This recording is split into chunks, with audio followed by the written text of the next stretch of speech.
चलिए सुनिए, ध्यान दिया जाए।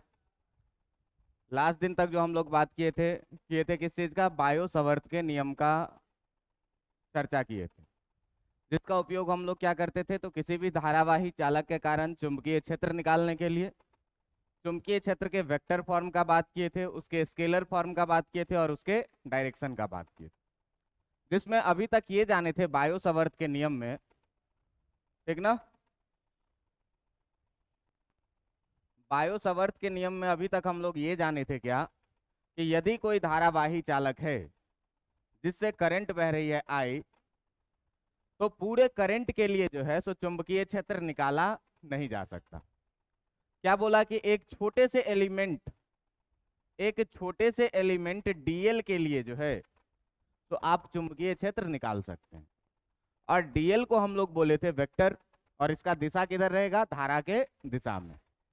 बोला था क्या कि यदि डीएल एलिमेंट से आर दूरी पर कोई पॉइंट रहे पी, और ये डीएल के साथ एंगल बना रहा हो कितना, थीटा, तो इस छोटे से एलिमेंट डीएल के कारण जो छोटा सा मैग्नेटिक फील्ड डीवी लिखते थे, ये डीवी हम लोग कितना लिखते थे, mu not by 4 pi I into dl cross r by कितना, आर क्यूब। ये था वेक्टर फॉर्म, है ना। इसके बाद इसके स्केलर फॉर्म का अगर हम लोग बात करते थे, तो dB equal to mu not by 4 pi, I के जगह आई रहेगा, और डीएल क्रॉस आर को डीएल आर साइन थीटा लिख सकते हैं कि नहीं लिख सकते हैं।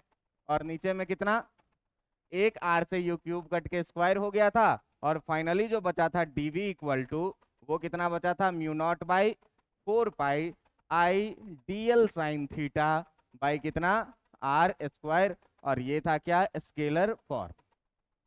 इसके बाद में आपको बताया था क्या, कि मैग्नेटिक फील्ड का डायरेक्शन कैसे निकाला जाए। तो आपको बोला था कि अगर क्रॉस का यूज करेंगे इसका मतलब इनवर्ड होगा, और डॉट का यूज करेंगे इसका मतलब आउटवर्ड होगा। इनवर्ड का मतलब अंदर के तरफ, और आउटवर्ड का मतलब बाहर के तरफ। इतने बातों पर हम लोग चर्चा कर चुके थे। अगली बात ये थी कि ये इनवर्ड होगा कि आउटवर्ड होगा, इसका हम लोग पता कैसे लगाएंगे। तो इसके लिए यूज किए थे किस चीज का, राइट हैंड थंब रूल का। राइट हैंड थंब रूल क्या कहता है कि आप करंट कैरिंग वायर को ऐसे मुट्ठी में पकड़िए अपने राइट हैंड से कि जो आपका अंगूठा रहे वो करंट के डायरेक्शन में रहे। तो बाकी 4 उंगली का जो डायरेक्शन आपको बताएगा, वो किस चीज का डायरेक्शन बताएगा, मैग्नेटिक फील्ड का। जैसे देखो, अगर ये करंट ऊपर जा रही है और पी पॉइंट इधर है, तो अगर हम इसको मुट्ठी से पकड़ेंगे तो ये 4 उंगली इधर किधर जाएगा, अंदर जाएगा। मतलब इधर जो मैग्नेटिक फील्ड होगा वो कैसा। और अगर ये पॉइंट पी मान लो इधर कहीं पर रहता, तो इधर कहीं पर रहता तो हम ऐसे पकड़ते, इधर से अंदर जाता और उंगली इधर से बाहर आता है। इसका मतलब इधर जो मैग्नेटिक फील्ड का डायरेक्शन होता वो कैसा, बाहर की तरफ, और उधर किधर होता। इतने बातों पर चर्चा कर चुके थे। आज जो हम लोगों को शुरू करना है, वो शुरू करना है किस चीज का, तो बायो सवर्त के नियम का उपयोग करके विभिन्न चालकों के कारण हम लोग कैसे चुंबकीय क्षेत्र निकालेंगे। जैसे कुलॉम के नियम का उपयोग करके हम लोग विद्युतीय क्षेत्र निकालते थे अलग अलग आवेश वितरण के कारण, उसी तरीके से यहाँ पर क्या करना है, चुंबकीय क्षेत्र निकालना है। ठीक है। तो आज का जो आपका टॉपिक है, ये टॉपिक है क्या, ये टॉपिक है कि किसी भी धारावाही चालक के कारण, धारावाही चालक के कारण कारण चुंबकीय क्षेत्र, धारावाही चालक के कारण चुंबकीय क्षेत्र। बात समझ में आ रही है। अब देखो कि ये धारावाही चालक हो सकता है कि सीधा रहे, हो सकता है कि टेढ़ा मेढ़ा रहे, हो सकता है कि वृत्ताकार रहे, या हो सकता है कि अन्य किसी शेप में रहे। तो हम लोग एक एक करके अध्ययन करेंगे, और इसमें जो सबसे पहला लेंगे वो लेंगे क्या, वो पॉइंट जो होगा अपना, वो पॉइंट होगा क्या, कि निश्चित लंबाई की सीधी निश्चित लंबाई की सीधी धारावाही चालक के कारण, धारावाही चालक के कारण चुंबकीय क्षेत्र हमको निकालना है। ये पहला पॉइंट, कि निश्चित लंबाई की धारावाही चालक के कारण अगर आपको चुंबकीय क्षेत्र निकालना है, अगर आपको चुंबकीय क्षेत्र निकालना है, तो चुंबकीय क्षेत्र हम लोग कैसे निकालेंगे, बायो सावर्त के नियम का उपयोग करके ये चीज जरा सा ध्यान से देखिएगा और सीखिएगा, आपको लगेगा कि सेम चीज हम लोग पहले भी कहीं कर चुके हैं। आ जाओ। तो देखो भाई, मानते हैं क्या कि कोई एक धारावाही चालक है जो कुछ इस तरह का है। कोई एक धारावाही चालक है जो कुछ इस तरह का है, ये निश्चित लंबाई का है, इसका लंबाई निश्चित होगा 2 मीटर, 4 मीटर, 5 मीटर।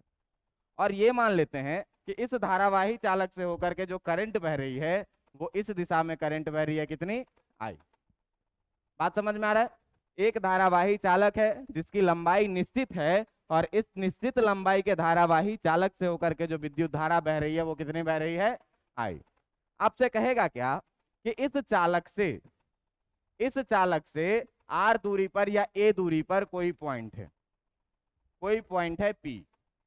यहां से आर दूरी पर या ए दूरी पर कोई पॉइंट है पी, तो बताइए मुझे कि पी पॉइंट पर चुंबकीय क्षेत्र की तीव्रता कितनी होगी।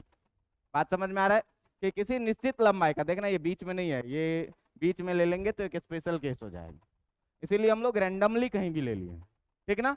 और जब भी बात करें दूरी का, तो दूरी का मतलब हमेशा ये ध्यान रखिएगा कि दूरी लंबवत दूरी ही होती है। बात समझ में आ रहा है? तो आपसे क्या कह रहा है कि एक धारावाही चालक है जिसकी लंबाई निश्चित है, इससे विद्युत धारा आई प्रवाहित हो रही है। तो कह रहा है कि इस चालक से ए दूरी पर कोई पॉइंट है पी पॉइंट पर बताइए कि चुंबकीय क्षेत्र की तीव्रता कितनी होगी। ध्यान दीजिएगा कि अगर भाई साहब मान लो कि हम एक टर्मिनल से इसको मिलाएं और फिर हम क्या करें कि इसको हम इसके दूसरे टर्मिनल से भी मिला दें, ऐसे कुछ मिलाएंगे, तो मान लीजिए कि यहां से जो ऊपर के तरफ कोण बन रहा है, ये कोण बन रहा है कितना, φ1। और यहां से जो ये नीचे के तरफ कोण बन रहा है, ये कोण जो बन रहा है ये कितना बन रहा है, φ2। बात समझ में आ रहा है? कितना कोण बन रहा है, φ1 और φ2। तो हम लोग अभी तक क्या माने हैं कि माना कि चालक से धारा आई प्रवाहित हो रही है, कि जो चालक है उससे कितनी धारा प्रवाहित हो रही है, धारा आई प्रवाहित हो रही है। तो चालक से ए दूरी पर किसी बिंदु P पर हमें क्या करना है, किसी बिंदु P पर हमें निकालना है चुंबकीय क्षेत्र, किसी बिंदु P पर चुंबकीय क्षेत्र ज्ञात करना है। क्या करना है भाई, किसी बिंदु P पर हमको चुंबकीय क्षेत्र ज्ञात करना है। अब देखिएगा कि चुंबकीय क्षेत्र ज्ञात करना है तो इसके लिए हम लोग क्या करेंगे, तो पहला बात ये माने कि इसका पहला सिरा ये और अंतिम सिरा ये मान लो, ठीक ना। तो ये मान लेते हैं क्या, एक बात और, कि माना कि लंबवत रेखा से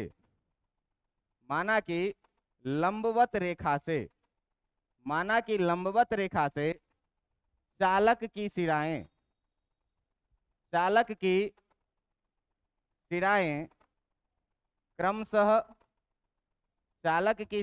क्रमशः φ1 तथा φ2 कोण बना रही है। ये बात हमने माना है। क्या माना है भाई, कि एक धारावाही चालक है जिसकी लंबाई निश्चित है, इससे करंट कितनी बह रही है, आई। यहां से ए दूरी पर कोई पॉइंट P है और लंबवत रेखा से दोनों सिरा जो है क्रमशः φ1 और φ2 कोण बना रहा है। आपको पता है कि बायो सावर्त का नियम कहता है कि इस पूरे चालक के लिए हम एक बार में जो है सो चुंबकीय क्षेत्र निकाल नहीं सकते। निकाल सकते हैं किसके लिए, तो एक एलिमेंट के लिए, किसके लिए, एक एलिमेंट के लिए निकाल सकते हैं। तो इस पर हम लोग क्या करेंगे कि एक छोटा सा एलिमेंट डीएल काटेंगे। एक छोटा सा एलिमेंट क्या काटे, डीएल। और एक छोटा सा एलिमेंट डीएल जो काटेंगे ये यहां से फुट ऑफ परपेंडिकुलर से एल दूरी पर रहेगा। कितने दूरी पर, एल दूरी पर। अब ध्यान देना कि अगर मान लेते हैं ये कि जो यहां से यहां तक की दूरी है, ये वाली दूरी, ये दूरी है कुछ भी आर, ये दूरी है कितनी, r, ठीक ना, ये दूरी है कितनी, r। और ध्यान दीजिएगा कि हम मान लेते हैं ये भी कि ये जो कोण बन रहा है, ये कोण ये बन रहा है कितना, थीटा। तो एक 90 है, एक थीटा है, तो ये वाला कोण कितना हो जाएगा ये बताओ, 90 माइनस, कोई दिक्कत इसमें नहीं, कोई दिक्कत। मैंने क्या किया, इस वाले एंगल को मान लिया थीटा, एक एंगल है 90 डिग्री, तो दूसरा कितना हो जाएगा 90 माइनस। अब ध्यान देना यहाँ पर कि यहाँ पर एलिमेंट डीएल है, डिस्टेंस आर है, तो पी पॉइंट पर हम मैग्नेटिक फील्ड निकाल सकते हैं बायो सावर्त का नियम लगा के। किसके कारण, इस एलिमेंट के कारण। तो पहले इस एलिमेंट के बारे में हम लोग लिख लेते हैं, ठीक ना, इस एलिमेंट के बारे में हम लोग लिख लेते हैं। तो इस एलिमेंट के बारे में क्या कहता है कि एक एलिमेंट हम लोग क्या किए, एक एलिमेंट डीएल लंब से एल दूरी पर लिया, एल दूरी पर लिया, ठीक ना, क्या किए, एल दूरी पर जो है, तो हम लोगों ने क्या किया है, एक एलिमेंट डीएल लिया है, ठीक ना। यदि यदि बिंदु P से, यदि बिंदु P से डीएल आर दूरी पर हो, आर दूरी पर हो, तथा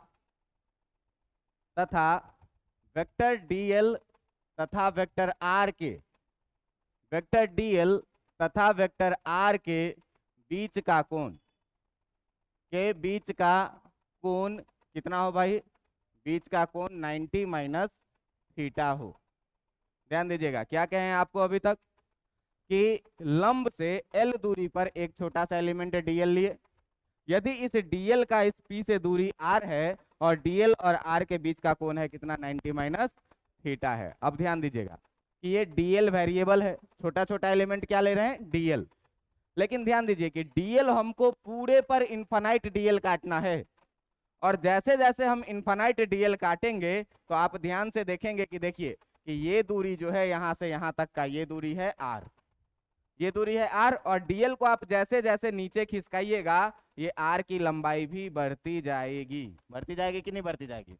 इधर भी जाइएगा तो आर बदलता जाएगा, आर बदलता जाएगा, आर बदलता जाएगा, आर बदलता जाएगा, मतलब आर भी यहाँ पर क्या कर रहा है, वैरी कर रहा है।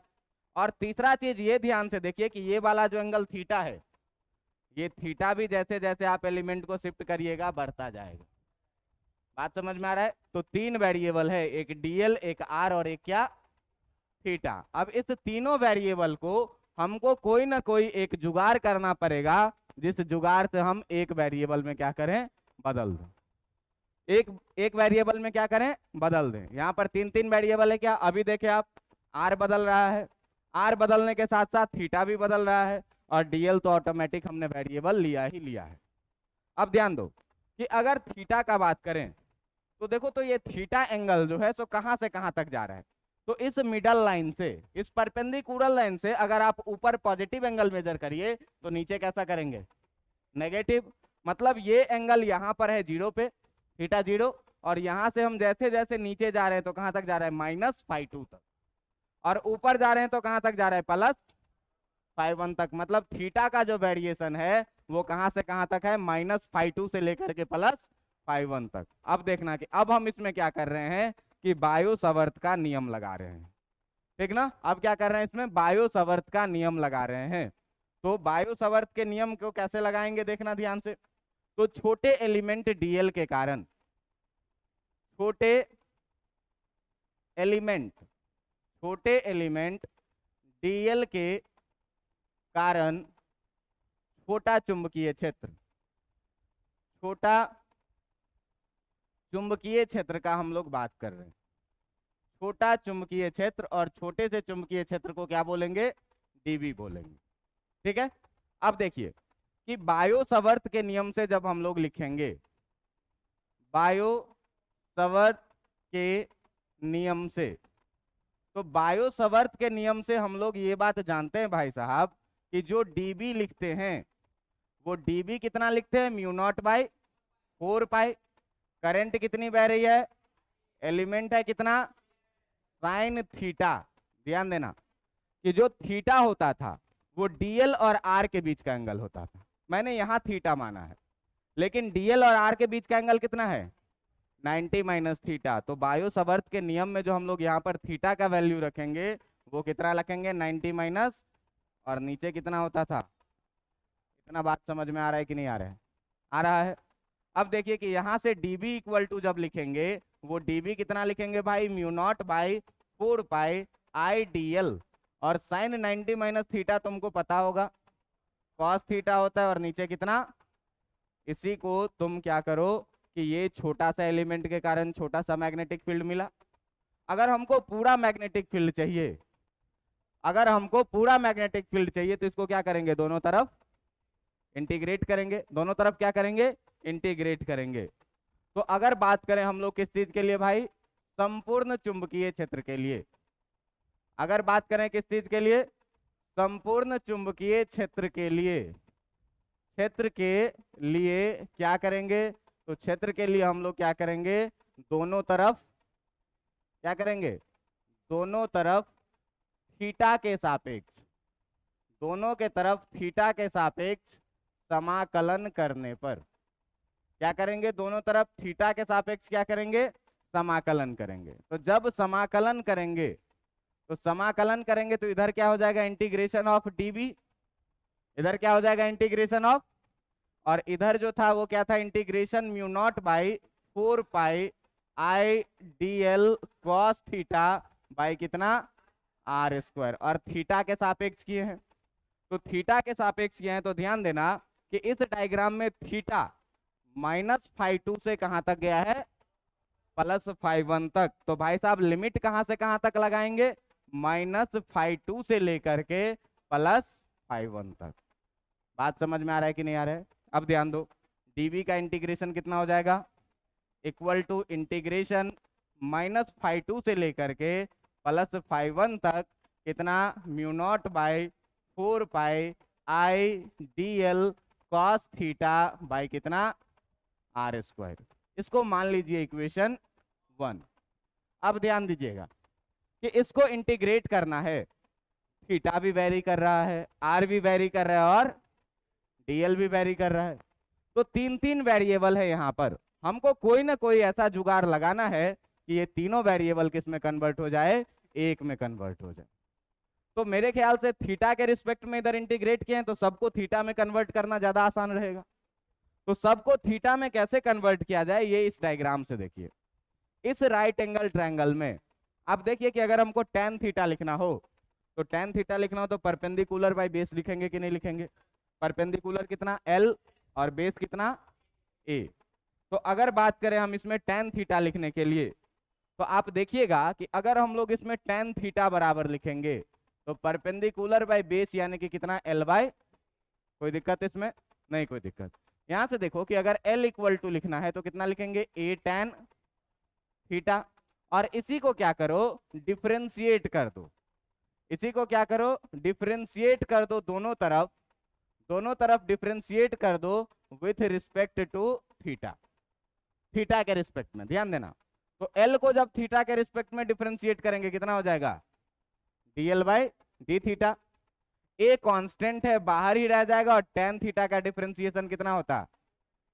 सेक स्क्वायर थीटा। अब ध्यान से देखिए कि अगर इधर से हमको dl लिखना है तो इसको a सेक स्क्वायर थीटा, और d थीटा इधर से डिवाइड में जाएगा तो मल्टीप्लाई में हो जाएगा कि नहीं हो जाएगा? ये dl बदल गया किसके टर्म में? d थीटा के टर्म में। अब देखो दूसरा बात कि हमको r को भी चेंज करना है, हमको r को भी चेंज करना है। तो इसी ट्रायंगल में आप cos थीटा को देखिए। cos थीटा क्या लिखिएगा? Base by a by r, है ना? तो इसी ट्रायंगल में जब हम लोग cos थीटा का बात करेंगे, तो इसी ट्रायंगल में जब हम लोग cos थीटा लिखेंगे तो cos थीटा कितना लिखेंगे? a by. अब ध्यान से देखिए, यहां से अगर हमको a इक्वल टू लिखना है, a इक्वल टू लिखना है तो कितना लिखेंगे? r cos। और अगर हमको r इक्वल टू लिखना है तो कितना लिखेंगे? a by cos।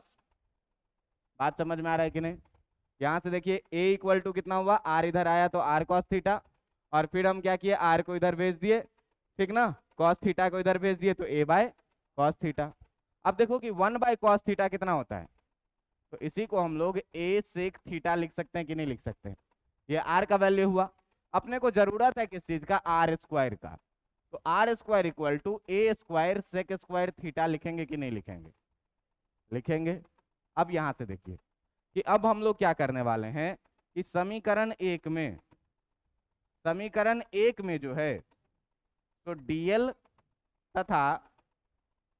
तथा आर स्क्वायर का मान रखने पर हम लोग क्या करेंगे? समीकरण एक में आर स्क्वायर का और डीएल का मान रखेंगे। पहले ध्यान से देख लो कि समीकरण एक है क्या।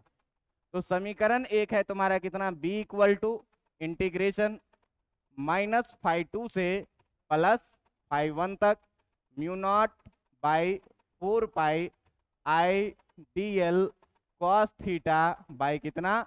Are square. अब इसमें सबका वैल्यू रखो। तो अब देखो यहां से पूरी की पूरी मैथमेटिक्स आएगी, इंटीग्रेशन आएगा, बेसिक कॉन्सेप्ट आएगा, एकदम आसान सा, आप लोग पहले भी पढ़ चुके हैं। क्या लिखेंगे भाई? इंटीग्रेशन -φ2 से लेकर के +φ1 तक म्यू नॉट बाई 4 पाई के जगह म्यू नॉट बाई 4 पाई रहा, आई के जगह आई रहा, और डीएल के जगह पर हम लोग कितना निकालें? a sec square theta d theta. कितना लिखेंगे? a sec square theta d theta, और इनटू में कितना है? कॉस थीटा, और नीचे है आर स्क्वायर। तो भाई साहब आर स्क्वायर के जगह पर अपन कितना निकाले हैं? ए स्क्वायर सेक स्क्वायर थीटा। अब देखो कि ये ए स्क्वायर सेक स्क्वायर थीटा, अब देखो ध्यान से कि सेक स्क्वायर थीटा से ये वाला सेक स्क्वायर थीटा, एक ए से ये स्क्वायर, क्या बात समझ में आ रहा है? अब देखिए कि बच क्या रहा है। तो आप देखो कि mu naught by 4 pi constant है, करंट भी कांस्टेंट है, ये ए भी क्या है? तो ये सारा चीज कांस्टेंट को हम लोग क्या करें? एक बार में बाहर कर लें, तो यही चीज जो हो जाएगा आपका कितना? म्यू नॉट बाई 4 पाई, ऊपर आई नीचे ए, इतना कांस्टेंट, और ये बचा -φ2 से लेकर के +φ1 तक। और देखिए कि आपके पास इधर बचा हुआ है एक कॉस थीटा और एक बचा हुआ है क्या? D theta. बात समझ में आ रहा है कि नहीं? अब देखो कि cos थीटा डी थीटा का जो इंटीग्रेशन है, ये तो आपको पता होगा कितना होता? साइन थीटा, गधा कहीं के, mu not by 4 pi I by A, और cos थीटा का इंटीग्रेशन होता है साइन थीटा। कहां से कहां तक? -φ2 से लेकर के। तुम लोग इतना कंफ्यूज क्यों रहते हो? डिफरेंशिएशन याद रखो, इंटीग्रेशन हो जाएगा। D by D x of sine x क्या लिखते हैं? D by D x of sine x क्या लिखते हैं? Cos x. साइन का डिफरेंशिएशन कॉस, तो कॉस का इंटीग्रेशन साइन। और D by D x of cos x जो लिखते हैं वो कितना लिखते हैं? Minus sine x. तो साइन एक्स का इंटीग्रेशन कितना? Minus cos x.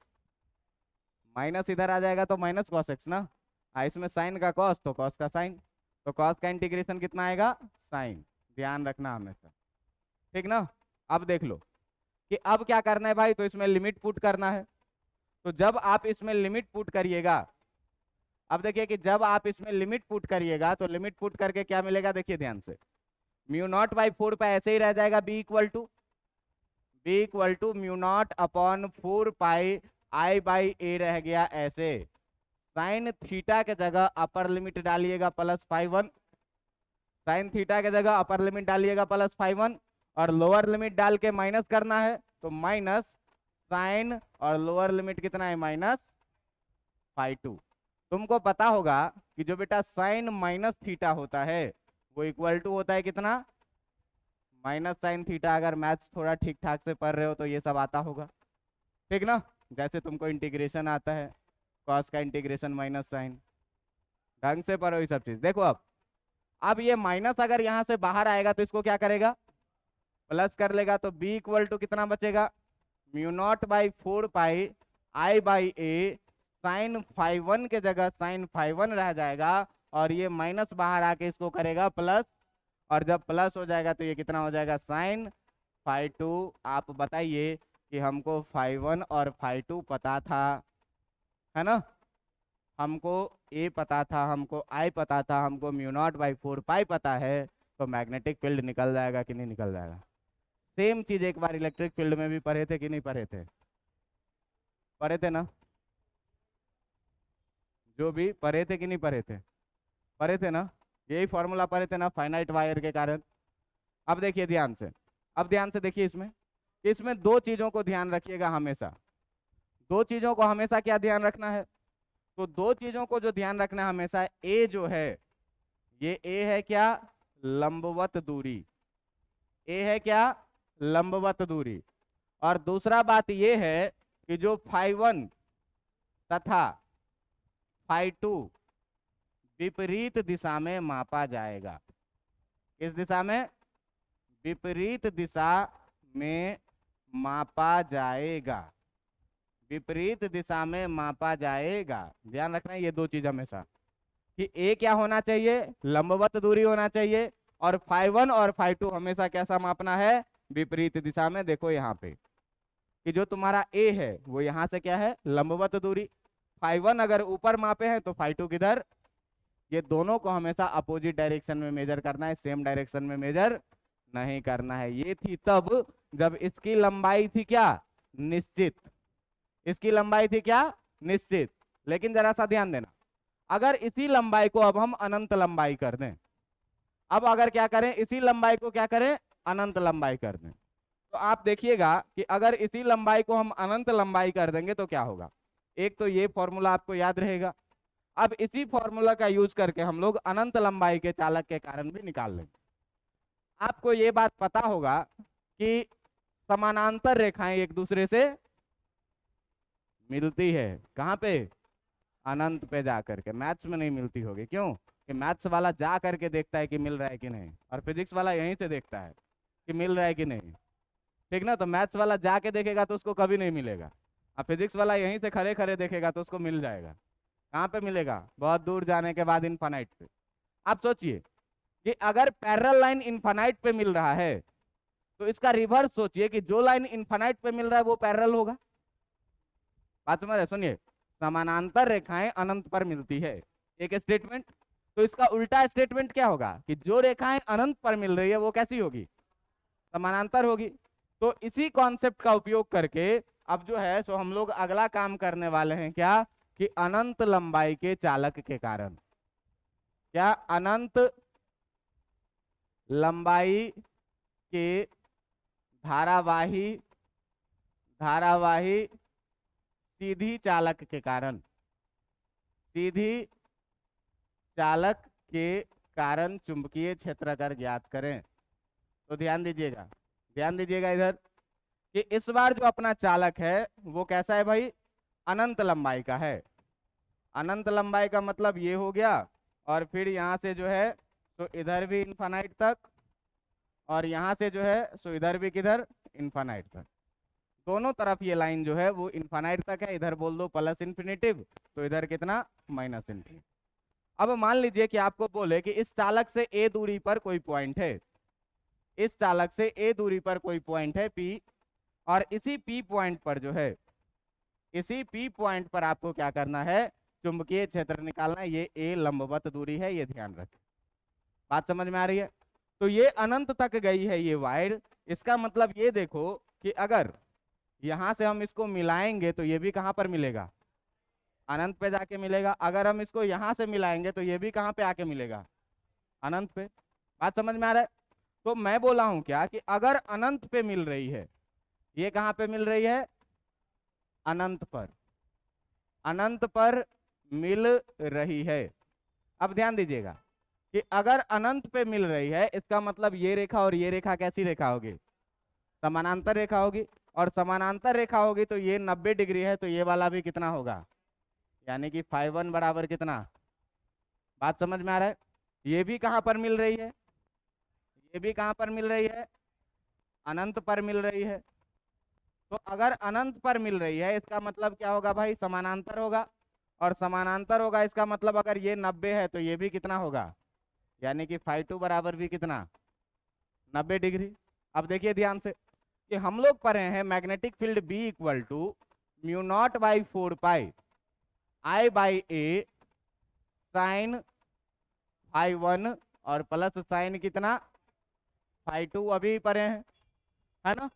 तो अनंत लंबाई के तार के लिए, जो आपका अनंत लंबाई का तार है, तो अनंत लंबाई के तार के लिए जो है, तो अनंत लंबाई के तार के लिए जो है, तो आपका फाई वन बराबर कितना हो रहा है, और फाई टू बराबर भी कितना हो रहा है, और फाई टू बराबर भी हो रहा है कितना भाई 90 डिग्री। और इस दोनों वैल्यू को जब इसमें रखोगे तो b बराबर कितना लिखोगे, mu not by 4 pi I by A sine 90 degree, और प्लस दूसरा भी कितना साइन 90 डिग्री का वैल्यू कितना होता 1 होता। इसका मतलब mu naught by 4 pi I by A 1 plus 1 आ जाएगा कि नहीं। इसका मतलब जो ये मैग्नेटिक फील्ड होगा 1 प्लस 1 2 को पहले लिख लो, mu not by 4 pi I by A. बात समझ में आई कि नहीं आई, बात समझ में आई कि नहीं। इस सवाल को बनाने में, मैग्नेटिक फील्ड के सवाल को बनाने में एक चीज ध्यान रखिएगा, क्या कि म्यू नॉट बाई 4 पाई का वैल्यू सीधा साधा है एकदम 10 का पावर -7, तो इसको कैंसिल करने का प्रयास नहीं करिएगा। इससे क्या होगा ना कि वैल्यू फिर आपको पुट करने में दिक्कत हो जाएगी, और यहां से क्या होगा डायरेक्ट वैल्यू पुट हो जाएगा 10 का पावर -7 और काम हो जाएगा। इसीलिए इस 2 से 4 को कैंसिल करने का प्रयास नहीं करना है। बात समझ में आ रहा है। कैलकुलेशन बचाने के लिए कर भी दोगे तो कोई तीर नहीं लग जाएगा, है ना, नहीं करोगे तो तुमको थोड़ा सा सुविधा हो जाएगा। अब जरा सा ध्यान देना, अब जरा सा ध्यान देना।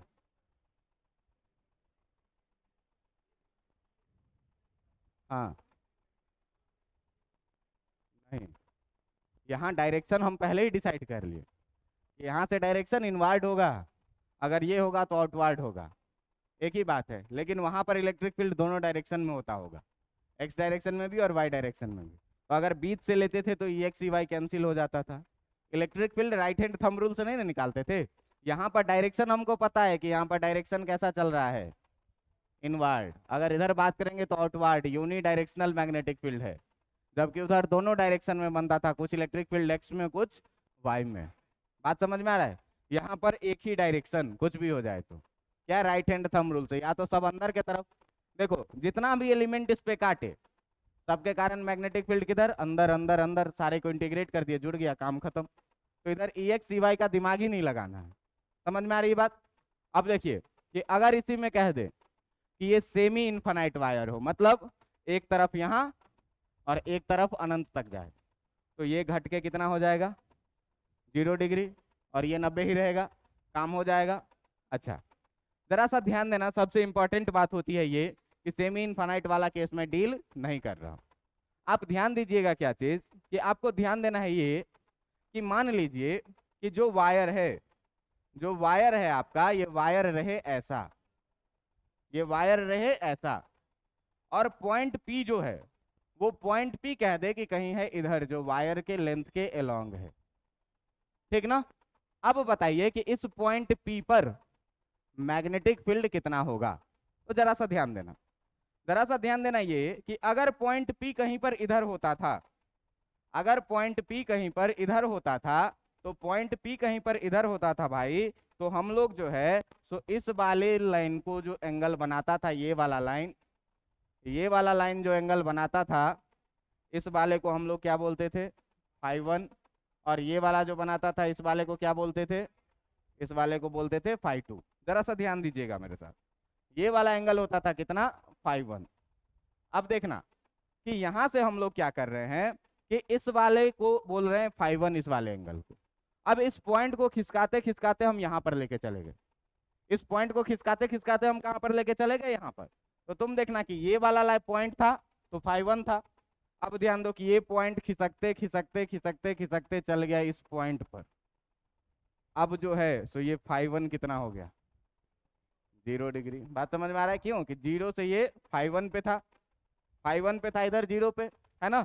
ये बढ़ते बढ़ते यहाँ से ये पॉइंट बढ़ते बढ़ते पी पॉइंट बढ़ते गया, ये phi one phi one phi one phi one, यहाँ से आते आते आते ये कितना हो गया 0 डिग्री का। बात समझ में आ रहा है। अच्छा दूसरा बात ये देखिए कि अगर इस फाई टू का बात करें, तो फाई टू जो है तो पॉइंट यहाँ से ये वाला एंगल है फाई टू, अब इस डायरेक्शन में इसको जब घुमाने लगेंगे तो ये कितना हो जाएगा, 180 बोल सकते हैं या आप 0 भी बोल सकते हैं। बात समझ में आ रहा है?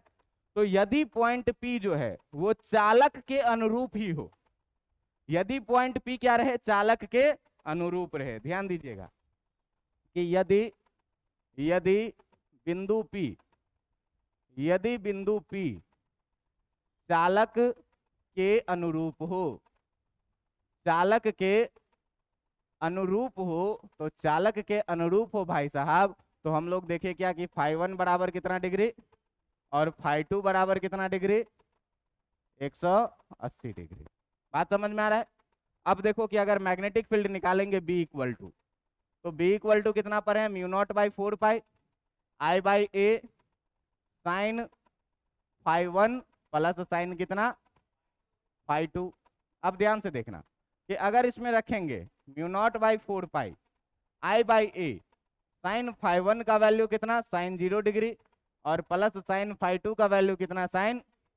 अच्छी बात यह है कि ये दोनों 0 होता है, ये दोनों 0 होता है, तो ये कितना हो जाएगा, mu naught by 4 pi I by A into 0 plus कितना, और 0 से मल्टीप्लाई होकर के हो जाएगा क्या, बड़ा वाला 0। बात समझ में आ रहा है? तो कोई भी पॉइंट अगर यहाँ रहे, यहाँ रहे, यहाँ रहे, यहाँ रहे, वायर के अलोंग कहीं भी रहे, वायर के अलोंग कहीं भी रहे, मैग्नेटिक फील्ड कितना होगा, 0। लेकिन अगर वायर के अलोंग नहीं रहेगा तो कुछ ना कुछ परपेंडिकुलर डिस्टेंस होगा। अच्छा, तुम इसको ऐसे भी देख सकते हो कि इस टर्म में देखना, कि इस टर्म में देखना कि ए वाला टर्म भी है, अगर हम लेते जाएंगे इसको नजदीक नजदीक नजदीक तो ए घटता जाएगा, और यहाँ पर आ जाएंगे तो ये कितना हो जाएगा, 0 हो जाएगा। अब 0 से डिवाइड होगा तो लगेगा कि मैग्नेटिक फील्ड इनफाइनाइट टेंड कर रहा है, लेकिन जैसे जैसे ए 0 टेंड कर रहा है, ये φ1 भी तो 0 हो गया, और ये φ2 भी कितना हो गया, 180 हो गया। दोनों का वैल्यू डाले, 0 से मल्टीप्लाई हुआ, काम खत्म। बात समझ में आ रहा है कि नहीं? तो ये इंपॉर्टेंट कहानी है क्या, कि चालक के अनुरूप कहीं पर भी अगर पॉइंट P रहेगा, तो पॉइंट P रहेगा तो उस पर चुंबकीय क्षेत्र का मान कितना होगा, 0 होगा। ये चीज याद रखना है। बात समझ में आई कि नहीं आई? तो अभी तक देखे क्या कि मैग्नेटिक फील्ड निकालने का ये वाला फॉर्मूला आपको याद रखना है, फाइनाइट वाला, फाइनाइट वाले से आपका इनफाइनाइट वाला हो जाएगा, इनफाइनाइट वाले से पॉइंट के अलोंग वाली कहानी हो जाएगी। अब जरा सा ध्यान दीजिएगा कि इस पर सवाल कैसे पूछा जाता है। 3 पॉइंट अभी तक मैं बताया, फाइनाइट के कारण क्या होगा, इनफाइनाइट के कारण क्या होगा, और ये अलोंग द लाइन क्या होगा। इन्हीं सारे चीजों को हम लोग अभी जो बायो सावर्त के नियम से प्रूफ कर रहे हैं, इन्हीं सारे चीजों को जाकर के जब आगे हम लोग एक लॉ पढ़ेंगे, एम्पियर सर्किटल लॉ। जैसे कूलॉम के नियम से चीजें टफ होती जा रही थी तो गॉस का प्रमेय लाए थे कि नहीं, ऐसे ही यहाँ पर अगर बायो सावर्त के नियम से चीजें टफ होती जाएगी तो आएगा अंतिम में एम्पियर सर्किटल लॉ। और जैसे गॉस के नियम से एक झटके में कोई काम कर देते थे, ऐसे ही एम्पियर सर्किटल लॉ से भी कोई भी काम एक झटके में हो जाएगा। बात समझ में आ रहा है? इतनी बातों में आपको कोई दिक्कत है? इतना में याद क्या रखना है, एक ये वाला फॉर्मूला, बाकी चीजों को याद नहीं रखना है, ये सब याद रखने का चीज नहीं है। आप बस ये वाला फॉर्मूला याद रखेंगे, φ1 φ2, इसी में सारा वैल्यू पुट करके काम हो जाना है, ठीक ना। अब देखिए कि इस पर सवाल कैसे पूछा जाएगा। तो अभी तक हम लोग क्या जाने कि कैसे निकाला जाएगा, फाइनाइट वायर के कारण कैसे निकाला जाएगा, इनफाइनाइट वायर के कारण, और डायरेक्शन आपको निकालना आता है कैसे। तो चालक को पकड़िए ऐसे कि अंगूठा करंट के डायरेक्शन में हो, अंगूठा करंट के डायरेक्शन में हो तो इधर निकालना है, तो इधर से उंगली अंदर जाएगा, अंदर जाएगा मतलब इधर मैग्नेटिक फील्ड कैसा होगा, और इधर से ये उंगली किधर आएगा, बाहर आएगा, इसका मतलब इधर जो मैग्नेटिक फील्ड का डायरेक्शन होगा ये क्या, आउटवर्ड। इतना बात समझ में आता है? अगर इतना बात समझ में आता है तो देखो अगला सवाल, अगला सवाल तुमको कह रहा है, ये कह रहा है कि एक स्क्वायर है, एक स्क्वायर है, और कह रहा है क्या कि इस स्क्वायर का साइड है तुम्हारे पास कितना दिया हुआ, ए। इस स्क्वायर का साइड दिया हुआ है कितना, ए, और कह रहा है कि इससे जो विद्युत धारा बह रही है, ये विद्युत धारा बह रही है कितनी, इधर से आई करंट आई, इधर से आई, इधर से आई गई, और इधर से आई वापस आ गई। बात समझ में आ रहा है? कह रहा है कि इस वर्गाकार चालक में जो है तो धारा कितनी बह रही है, आई, और इसकी भुजा कितनी है, ए। तो आपसे कहेगा क्या, कहेगा क्या कि वर्ग के केंद्र पर, वर्ग के केंद्र पर जो है तो बी का मान ज्ञात करिए, बी का मान ज्ञात करें। ध्यान दीजिएगा आप लोग कि जो चुंबकीय क्षेत्र है वो सदिश राशि है, और सदिश राशि में अच्छी बात यह है कि विद्युतीय क्षेत्र किसी भी दिशा में होता था, लेकिन चुंबकीय क्षेत्र या तो अंदर होगा या तो अगर जो एक दिशा में रहा हो सबको जोड़ेंगे, विपरीत दिशा वाले को क्या करेंगे, घटाएंगे। बात समझ में आ रहा है? तो इसीलिए विद्युतीय क्षेत्र का सवाल करने से ये करना क्या हो जाएगा, आसान। अब देखो इसको कैसे करना है, अब इसको कैसे करना है ये देखना है, जरा सा ध्यान से देखना कि इसको करने के लिए पहले क्वेश्चन को क्या करो, इसको करने के लिए पहले क्वेश्चन को क्या करते हैं हम लोग, बाहर निकालते हैं। अब क्वेश्चन को बाहर निकाल करके देखिए कैसे डील करना है। अब देखिएगा ध्यान से, ये था आपका क्वेश्चन कि वर्ग दिया हुआ था, भुजा ए दी हुई थी, धारा आई दी हुई थी, और कह रहा था क्या कि चुंबकीय क्षेत्र निकालने के लिए केंद्र पर। आपको पता होगा कि किसी भी वर्ग का जो केंद्र होता है, किसी भी वर्ग का जो केंद्र होता है, ये उसको विकर्णों को जहां पर काटती है जिस बिंदु पर, उसके विकर्ण एक दूसरे को जिस बिंदु पर काटती है, उसी बिंदु को हम लोग क्या बोलते हैं भाई, वर्ग का विकर्ण बोलते हैं, केंद्र बोलते हैं। ये पॉइंट हुआ केंद्र जहां पर कटी, इसका मतलब ये पॉइंट है P, और इसी पॉइंट P पर हमको क्या करना है, चुंबकीय क्षेत्र का मान ज्ञात करना। ध्यान दो, अपने पास 4 सीधी रेखाएं हैं, पहली वाली ये, दूसरी वाली ये, तीसरी वाली ये, और चौथी वाली ये। एक एक सीधी रेखा के कारण निकालते हैं। तो पहला वाला सीधी रेखा से आप देखिएगा ध्यान से, तो यहां से लंबवत दूरी ये कितनी होगी, यहां से जो है तो ये लंबवत दूरी कितनी होगी, देखो इतना है ए, तो ये कितना हो जाएगा, इसका आधा, ए बाई कितना, ध्यान है। तुमको ये पता होगा कि ये एक दूसरे को बाइसेक्ट करती है, तो पूरा 90 डिग्री, तो ये कितना, तो ये वाला भी कितना, लेकिन अपन को एंगल चाहिए ये वाला φ1, जो कि ये भी 45 डिग्री हो जाएगा, और ये भी कितना हो जाएगा, देखो 45, 90 और 45 180, और इधर भी 45, 90 और 45। क्लियर है बात? मतलब φ1 का वैल्यू भी 45 आ रहा है और φ2 का वैल्यू भी 45। अब देखिए अगर हमको B1 लिखना है तो B1 इक्वल टू कितना लिखेंगे, म्यू नॉट बाई 4 पाई, पहले वाले तार के कारण B1, ठीक ना, नहीं म्यू नॉट बाई 4 पाई निश्चित लंबाई की है, ठीक ना, कितना लिखेंगे, म्यू नॉट बाई 4 पाई।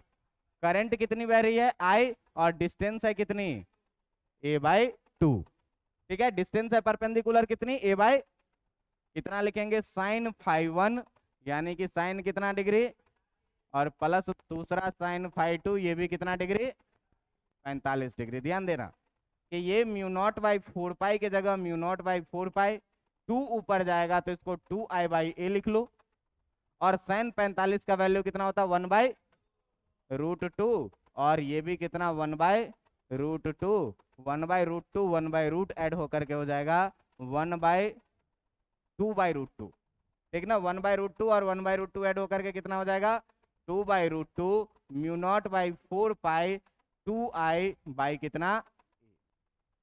बात समझ में आ रही है?